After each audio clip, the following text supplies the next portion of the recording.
भरतपुर संभाग को एक तमगा मिला था एनसीआर वाला। जो सपनों को पंख लगाकर गया था वो सपने इलाके की उम्मीदों को उड़ान नहीं दे पाए। पर क्या आप जानते हैं कि उड़ान फिर भी दी जा सकती थी, पर जिम्मेदारों के विजन को न जाने कौन सी बाधा ने यहां पर पहुंचने से रोक रखा है। नमस्कार, वक्त है पंचतंत्र का। आपके साथ मैं हूं दीपक व्यास। पंचतंत्र में आज वोकल होंगे संभाग के इसी लोकल मुद्दे पर लोकल चेहरों के साथ। दरअसल आज हम एक बार फिर से उसी मुद्दे पर बहस को लेकर आए हैं जिसे हम हाल ही में कर चुके थे। आप इसे महाबहस पार्ट 2 भी कह सकते हैं। सरकार के अंतरिम बजट में ना तो भरतपुर जिले को पर्यटन जिला घोषित किया गया और ना ही उस दिशा में कोई कदम उठा। मांग पूरे संभाग के लिए है, धार्मिक से लेकर सैर सपाटे तक सब कुछ यहां है। अगर पूरा संभाग पर्यटन संभाग बन जाए तो इलाकों उस समस्या के एक समाधान के तौर पर होगा। फिर क्या कारण है कि इस दिशा में कुछ होता नहीं दिख रहा? आज इसी पर चर्चा और कोशिश एक विजन को जिम्मेदार लोगों तक पहुंचाने की होगी। और इसी मुद्दे पर हमारे साथ में कुछ खास मेहमान भी भरतपुर से जुड़ चुके हैं, उनका तारुफ भी आपसे करवा देते हैं।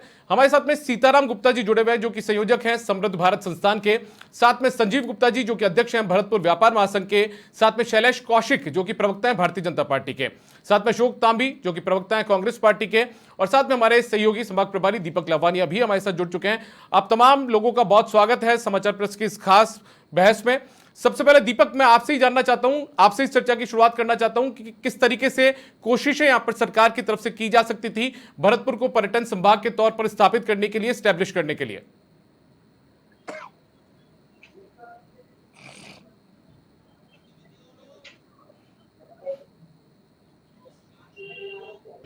आवाज नहीं आ रही दीपक जी आपकी?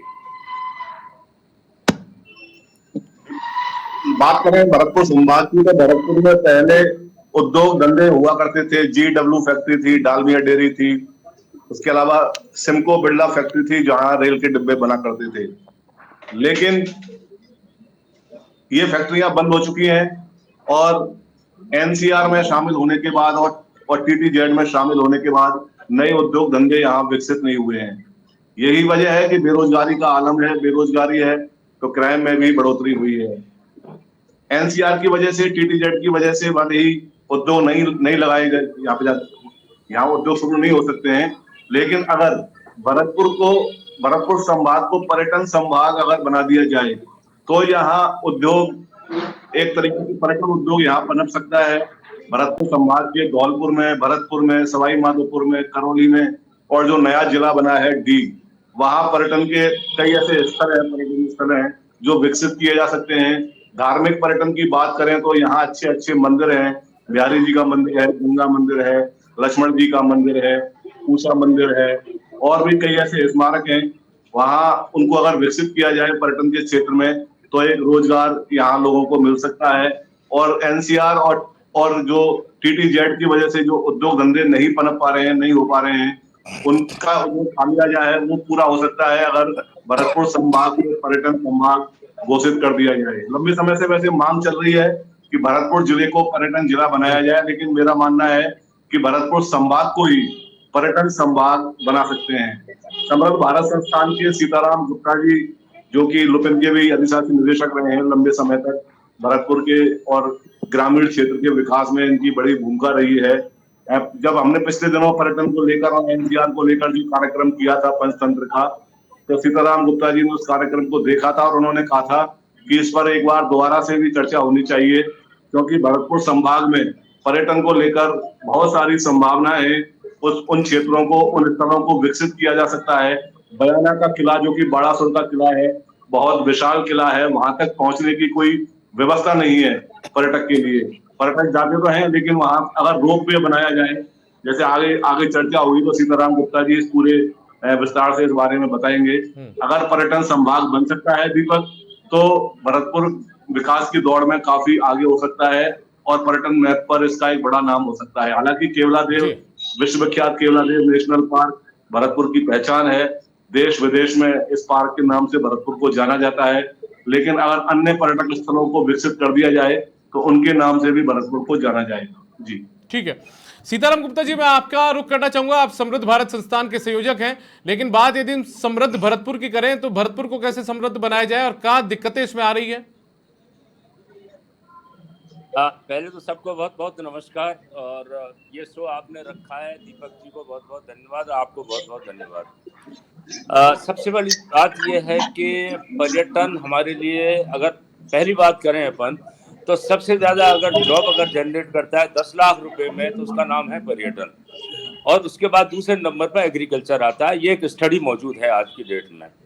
और सबसे अग्री महत्वपूर्ण कड़ी यह है कि इसमें गरीब से गरीब और अमीर से अमीर आदमी भी इस पर्यटन में जुड़ता है। चाहे वो टैक्सी वाला है, चाहे वो ब्रेड वाला है, चाहे वो दूध वाला है, कोई भी है, चाहे वो धोबी है, सब है। तो ये इसका जो डेवलपमेंट है वो बहुत ही इंक्लूसिव डेवलपमेंट है। तो इसलिए पर्यटन बहुत जरूरी है। अब सवाल उठता है पर्यटन का, तो मैं छोटी सी बात कहना चाह रहा हूँ, बगैर पैसे की बात कहना चाह रहा हूँ पहले। और दीपक जी से मैं बहुत सहमत हूँ कि इसको पर्यटन संभाग कैसे किया जाए। तो केवला देव नेशनल पार्क, सरिस्का और रणथंभौर, जब हम गोल्डन ट्रायंगल टूरिज्म का बना सकते हैं, तो हम गोल्डन ट्रायंगल सेंचुरीज का क्यों नहीं बना सकते? अगर इन तीनों को बना दी जाए, आज करीब करीब इंफ्रास्ट्रक्चर ठीक है, कोई 5-10 करोड़ रुपए की कहीं सड़कें बनेंगी तो बनेंगी। इन तीनों को भी अगर आप जोड़ दें और एक डिक्लेरेशन हो जाए, तो बगैर पैसे के मैं समझता हूं कि बहुत बड़ा काम इसमें हो सकता है। और मतलब ये सबसे बड़ी सौभाग्य की बात है कि तीनों सेंचुरीज पूर्वी राजस्थान में मौजूद हैं, चाहे वो रणथंभौर, सिरस्का है, और अब आपको मालूम है कि कैला देवी अभ्यारण्य भी इसमें आ चुका है। तो एक तो ये बहुत ज्यादा जरूरी है। दूसरी बात यह है कि पर्यटन को हमको पूरा परिभाषित करना पड़ेगा। पर्यटन एक वर्ड है, लेकिन पर्यटन को हमको परिभाषित करना पड़ेगा कि भाई हम कहाँ पर हम ये नेचुरल पर्यटन कर सकते हैं, जो कि मैंने तीनों जगह बताई। कहाँ पर हम बिल्ट हेरिटेज और ऐतिहासिक पर्यटन कर सकते हैं, जैसे कि दीपक जी कह रहे थे कुछ बिल्ट हेरिटेज। और तीसरा हम जिसको कहते हैं रिलीजियस कह लो, रिलीजियस से हट करके मैं दूसरी बात कहूंगा, इसको हम आध्यात्मिक पर्यटन कहें। क्योंकि अगर आपने देखा हो किस तरह से आज जितने भी काशी है वो डेवलप हुआ है, कितना टूरिस्ट फॉल उसमें जा रहा है। तो एक अध्यात्म टूरिज्म हो सकता है, एडवेंचर टूरिज्म हो सकता है, स्पोर्ट्स का टूरिज्म हो सकता है। और आजकल जो भरतपुर में सबसे बड़ी तगड़ी चीजें जो हो रही हैं, जिसका किसी का ध्यान नहीं जा रहा है, ये वेडिंग डेस्टिनेशन होने वाला है नया। राजस्थान में वेडिंग बहुत हो रही है, उदयपुर में हो रही है, जोधपुर में हो रही है। तो एक वेडिंग टूरिज्म भी हो सकता है, कल्चरल और कलिनरी का टूरिज्म भी हो सकता है। तो मैं समझता हूँ कि ये पूरा संभाग इस मामले में बहुत ज्यादा समृद्ध है और इसको होना चाहिए। अब और आगे की बात करें तो अगर नए जिले डीग की बात करें, तो भाई डीग जिला में जो डीग के पैलेसेज हैं वो क्यों नहीं वर्ल्ड हेरिटेज में आ सकते हैं।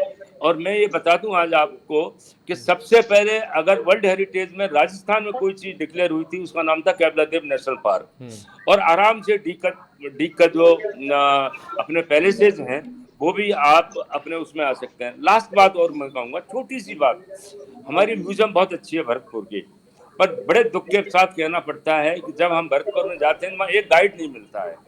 अगर आप एक बच्चों को वो अपन करते हैं तो कम से कम 15-20 बच्चों को तो वही रोजगार मिल जाएगा। हम वो कहते हैं साहब आप पढ़ लो क्या क्या लिखा हुआ है। अरे भाई अगर बच्चा गाइड होगा तो वो जल्दी घुमा देगा हमको, लोगों को सहूलियत हो जाएंगी। तो ये सारी चीजें हैं जिन पर मैं समझता हूँ कि जब तक पर्यटन संभाग नहीं करेंगे तब तक काम नहीं होगा। ठीक है, संजीव गुप्ता जी का रुख हम करते हैं, भरतपुर व्यापार महासंघ के अध्यक्ष है। संजीव जी, मुझे ये बताइए, भरतपुर में जैसे केवला देवी भी है, आपको नहरें भी वहां पे आपको बावड़ियां भी मिल जाएगी, किले भी मिल जाएंगे, आध्यात्मिक लिहाज से हम देखें तो बहुत सारे मंदिर भी मिल जाएंगे। बावजूद इसके जब ये इस पर ध्यान नहीं दिया गया, फोकस नहीं किया गया, तो उसका असर सीधे तौर पर व्यापार पर भी पड़ता होगा। तो व्यापार कितना प्रभावित होता होगा इनसे?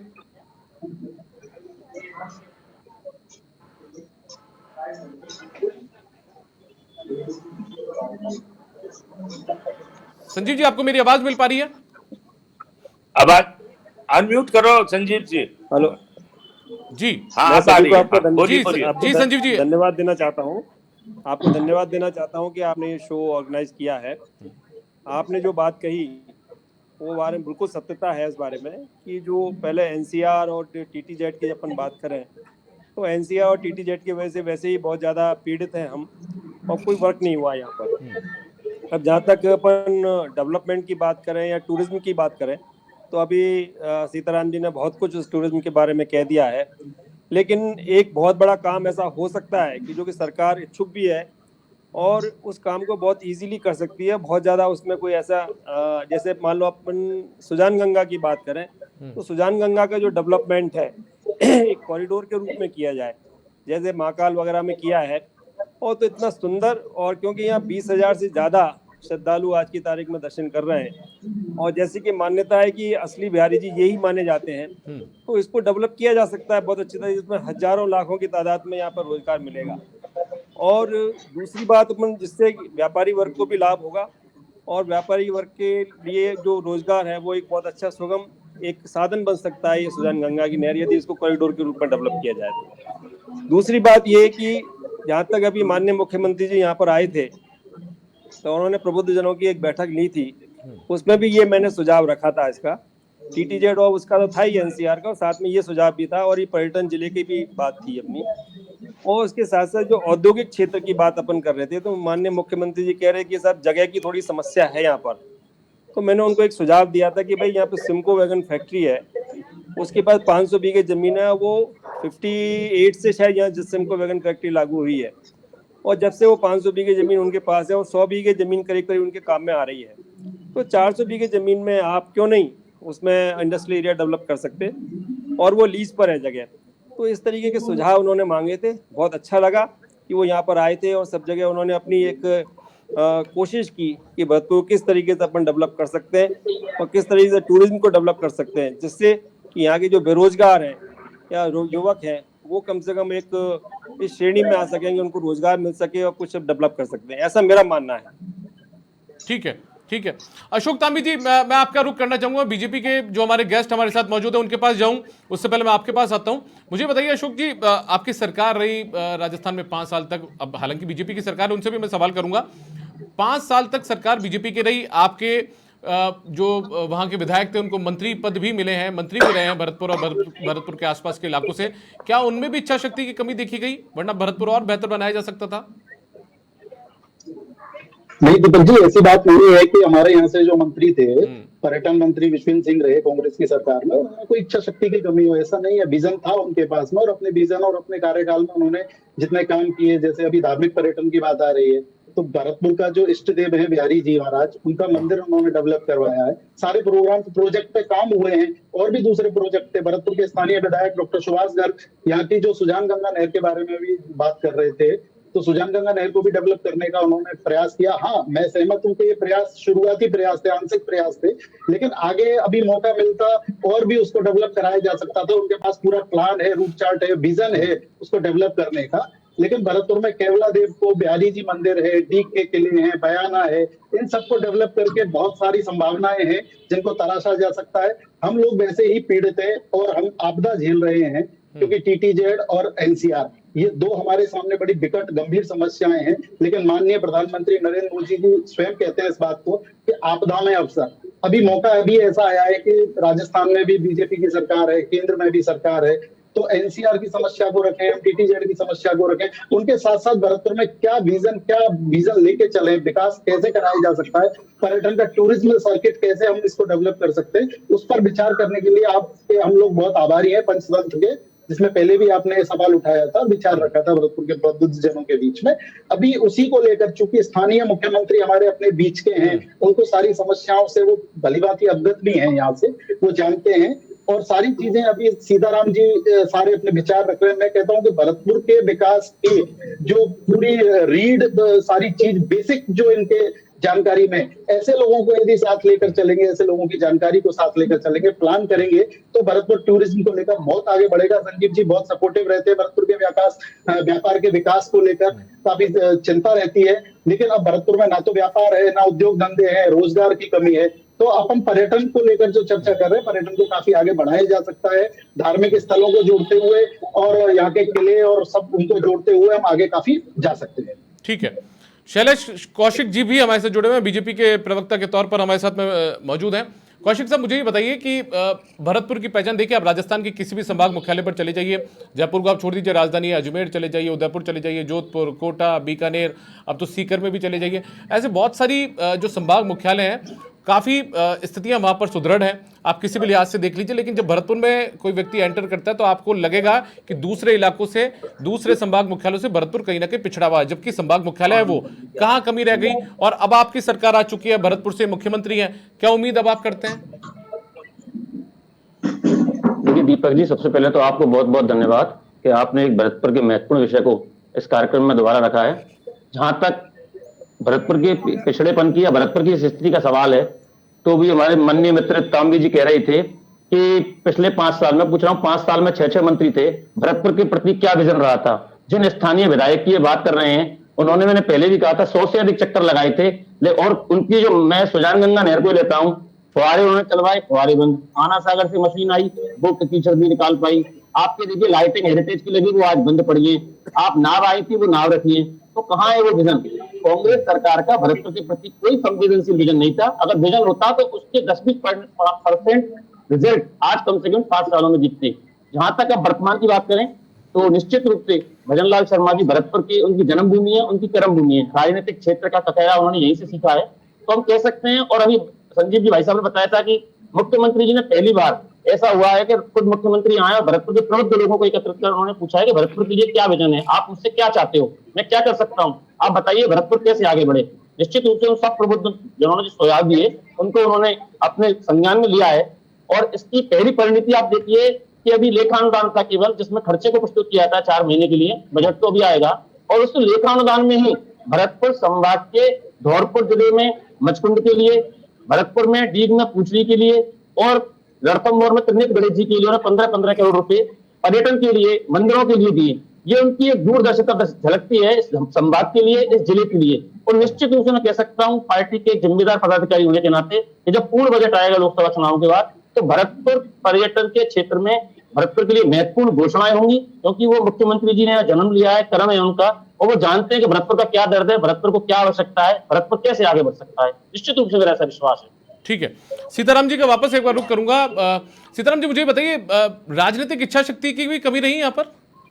भरतपुर का विकास नहीं हो पाया, समृद्ध नहीं बन पाया? हाँ देखिए, हाँ मैं ये बात कहूँ, बहुत अच्छी बात है आज आप चीज़ों को निकलवा रहे हो हमसे, मैं तो उसके लिए आपको धन्यवाद दूंगा। सबसे बड़ी चीज़ ये है कि देखिए कि मैं निष्पक्ष रूप से कह रहा हूँ, देखिए जो विश्वेंद्र सिंह जी ने बहुत बड़ा काम किया है, इसमें किसी को दो राय नहीं होनी चाहिए कि पहली दफे इस तरह से काम हुआ है कि जो होटलों की बिजली की टैरिफ थी वो इंडस्ट्रियल टैरिफ की है, ना कि कॉमर्शियल टैरिफ, और उसकी वजह से 30% से लेकर के 25% उनके बिजली के बिलों में इजाफा हो रहा है। एक काम तो उन्होंने बहुत तगड़ा किया है। दूसरा, उन्होंने रूरल टूरिज्म के लिए किया है कि अगर 2 हेक्टेयर के अंदर अगर कोई बनाना चाहे और वो अपना टूरिज्म के लिए बना सकता है, और उस टूरिज्म के लिए उसको कहीं से कोई पूछ करने की जरूरत नहीं है, बस सिर्फ टूरिज्म डिपार्टमेंट को इन्फॉर्म करने की जरूरत है।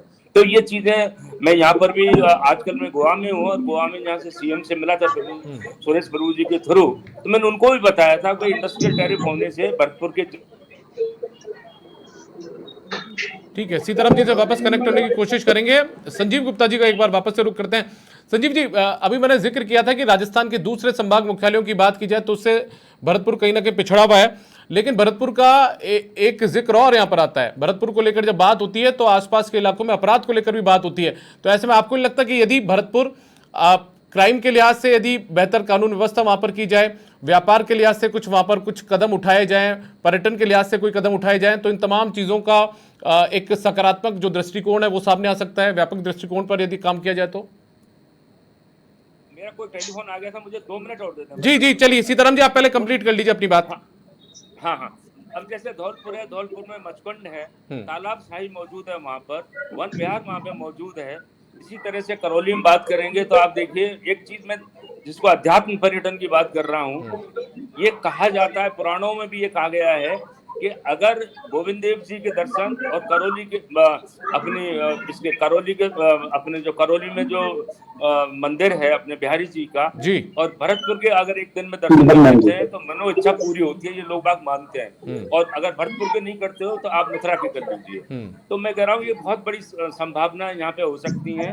करौली भी हमारा बहुत तगड़ा एक सेंटर है, उसको किया जा सकता है। एक चीज मैं लास्ट में कहना चाह रहा हूँ कि होम स्टे उत्तरांचल में उत्तराखंड में मैं गया था, वहाँ होम स्टे का काम बहुत अच्छा चल रहा है। और होम स्टे में 6 कमरे आप बना सकते हो, लेकिन उनकी जो टैरिफ होगी वो डोमेस्टिक टैरिफ होगी।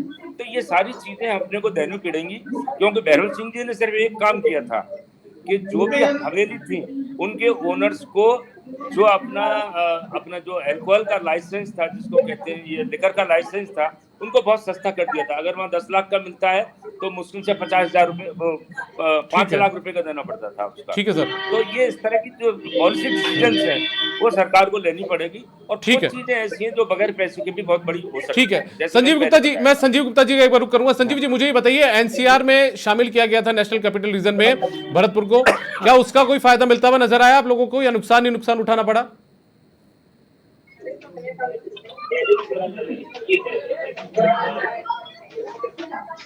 अभी तक तो कोई लगता नहीं है कि इसमें कुछ एनसीआर से फायदा मिला, सिवाय नुकसान के हमें कुछ नजर नहीं आता, क्योंकि एनसीआर का जो भी फायदा मिलना चाहिए था वो 10-12 साल में कुछ भी नहीं मिला। क्योंकि एनसीआर शायद 2013 में आया था और उसके बाद आप 10 साल निकल गए, तो इसकी स्थिति तो बहुत ही ज्यादा खराब है। तो इसलिए एनसीआर से तो निकालना इसको बहुत जरूरी है भरतपुर को। अदरवाइज तो क्या है कि यहाँ का जो बेरोजगार युवा है, वो जो आपने अभी क्राइम की बात की, वो क्राइम की तरफ डेवलप हो रहा है, और क्राइम इस कदर बढ़ गया है, चाहे अपन डी की बात करें, चाहे कामा की बात करें, चाहे भरतपुर की बात करें, या सब जगह आए दिन आप देखेंगे कि रोज कोई ना कोई घटना इस प्रकार की घटती है कि जिसकी वजह से भरतपुर को बड़ा शर्मसार होना पड़ता है।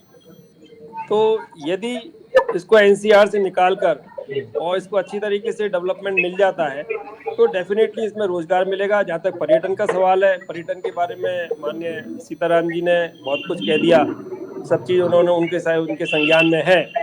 और उस तरीके, क्योंकि ये भरतपुर एक ट्रायंगल, जो गोल्डन ट्रायंगल है, उसके अंदर आता है, तो यहाँ पर पर्यटक केवल लंच करने आता है और सीधा 6 घंटे यहाँ रुककर और सीधा जयपुर चला जाता है। तो इसके लिए तो अपन को काम करना पड़ेगा कि यहाँ पर कम से कम 1-2 दिन यहाँ पर्यटक रुके और रुककर यहाँ के जो दर्शनीय स्थान है, चाहे वो लक्ष्य मंदिर है, चाहे गंगा मंदिर है, चाहे आपका बुर्ज है, चाहे वो नहर है, चाहे बिहारी जी मंदिर है, या डी के पैलेसेस हैं, कामा के पैलेसेस है, इन सबको देखे वो, तो कम से कम 2 नाइट वो रुके, तब जाकर यहाँ पर डेवलपमेंट शुरू हो सकता है, तब व्यापार थोड़ा बढ़ेगा, ऐसा मेरा मानना है। ठीक है, एक बार मैं अशोक तांबी जी का यहाँ पर रुक करता हूँ। अशोक तांबी जी, अब हो गई बात, ठीक है, आपकी सरकार ने क्या क्या सुझाव, मैं आपसे चाहता हूं सुझाव क्या आप देते हैं कि ठीक है एनसीआर में शामिल होने के बाद में अब क्या कुछ इसमें बदलाव किया जाना चाहिए, यहाँ पर टूरिज्म को लेकर क्या कुछ किया जा सकता है, अपराधों को रोकने के लिए क्या कुछ किया जा सकता है जिससे कि समृद्ध भरतपुर भी बन सके? देखिए दीपक जी, एनसीआर का सवाल है तो सबसे पहले हमारी मांग ये रहेगी भारतीय जनता पार्टी की केंद्र सरकार से कि एनसीआर से भरतपुर को मुक्त करें। भरतपुर एनसीआर जब मुक्त हो जाएगा और एनसीआर में शामिल ना होने से यहाँ उद्योग रोजगार बढ़ेंगे, तो फिर जो क्राइम रेट है, अभी संजीव गुप्ता जी बात कर रहे थे क्राइम रेट की, क्राइम रेट इतना ज्यादा बढ़ गया है। सवाल सरकारों के होने का ना होने का कांग्रेस बीजेपी का नहीं है।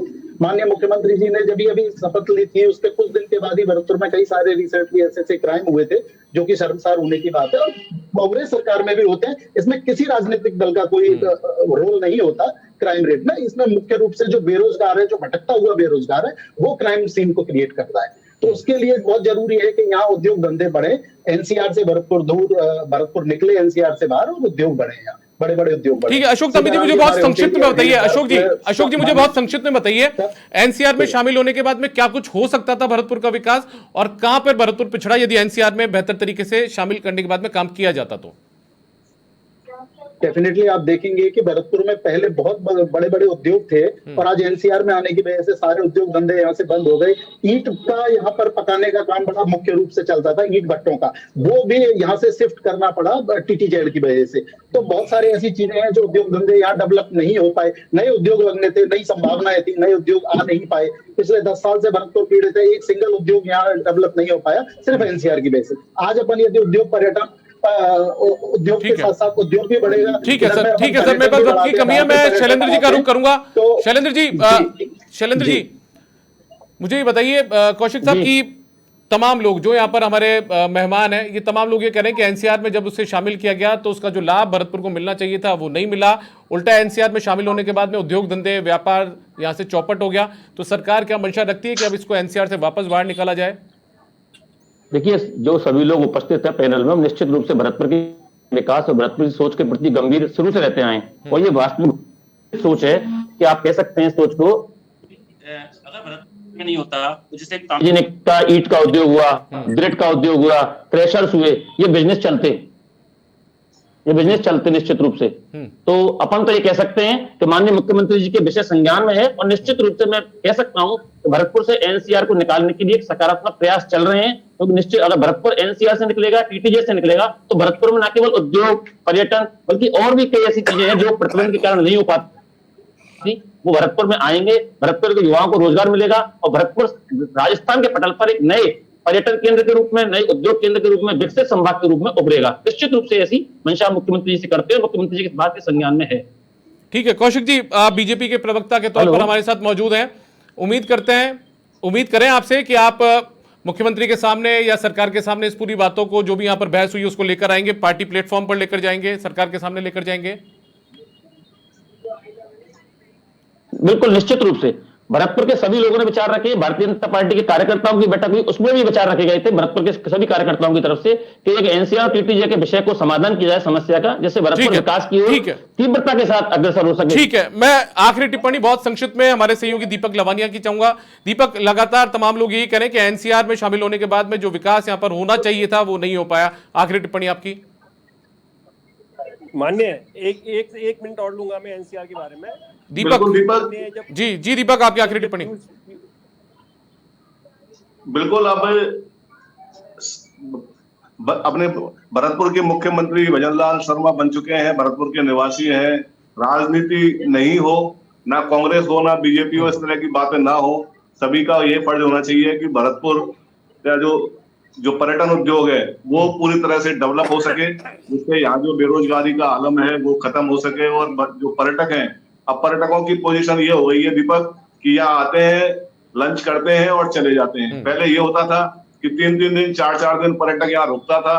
तो भरतपुर जब भरतपुर में 4 दिन पर्यटक रुकेगा तो बिल्कुल निश्चित तौर पर भरतपुर के जो पर्यटन व्यवसाय से जुड़े हुए जो लोग हैं उनको फायदा होता था, बेरोजगारी खत्म हो रही थी। लेकिन अब स्थिति ये हो गई है कि खाली आता है, पर्यटक लंच करता है और चला जाता है।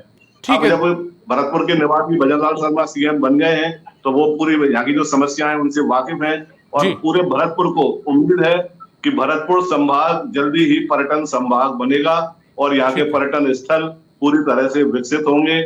चलिए, बहुत शुक्रिया दीपक लवानिया, आप हमारे साथ जुड़े। हमारे सहयोगी साथ में सीताराम गुप्ता जी, संयोजक समृद्ध भारत संस्थान, आप हमारे साथ जुड़े। संजीव गुप्ता जी, अध्यक्ष भरतपुर व्यापार महासंघ, शैलेश कौशिक जी, प्रवक्ता बीजेपी, और साथ में अशोक तांबी, प्रवक्ता कांग्रेस, आपका भी बहुत बहुत शुक्रिया। तो कुल मिलाकर अब उम्मीद की जानी चाहिए कि इस चर्चा के बाद जो जिम्मेदार हैं यानी कि सरकार है, उनके कानों तक ये तमाम जो आवाज है वो पहुंचेगी, और उसके बाद में भरतपुर का जो निखरा हुआ स्वरूप है कुछ आने वाले वक्त में सामने आएगा। फिलहाल पंचतंत्र में इतना ही, इजाजत दीजिए, नमस्कार।